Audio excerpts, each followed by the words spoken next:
Hello everyone, welcome back to my mini blog. আজকে আমি share করবো what I it in a day. এটা হচ্ছে সুজি, আর আমি ভোরে ভোরে ওপর থেকে কাজু কিশমিশ দিয়ে রেখেছিলাম, জাস্ট খেতে অসাধারণ। ফার্স্ট করে খেয়ে নিয়েছি ওষুধগুলো, এটাও তো একটা খাবার মধ্যেই পড়ে, তাই জন্য এটাও বা কেন ছাড়ি আমি।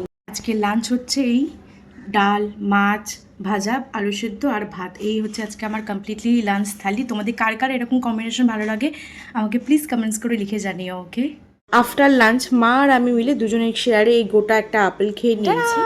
এই যে মিষ্টি দই মা ফ্রিজে স্টোর করে রেখেছিল, সম্পূর্ণটা খাইনি, কিছুটা খেয়েছি, কারণ যদি আমি বলি পুরোটা খেয়েছি তাহলে তো এটা মিথ্যে কথা বলা হবে।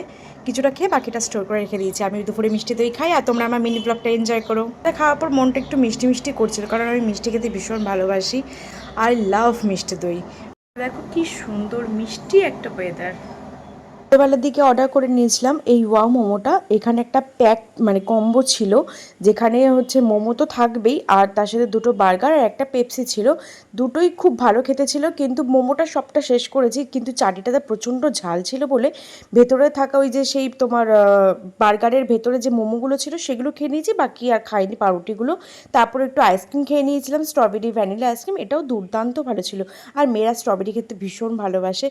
দেন খেয়ে নিয়েছিলাম এই কোল্ড ড্রিঙ্কসটা। আর আজকের আমার মিনি ব্লগটা এখানেই এন্ড করছি। What I it in a day. তোমাদের কেমন লাগলো প্লিজ লিখে জানিও। বাই।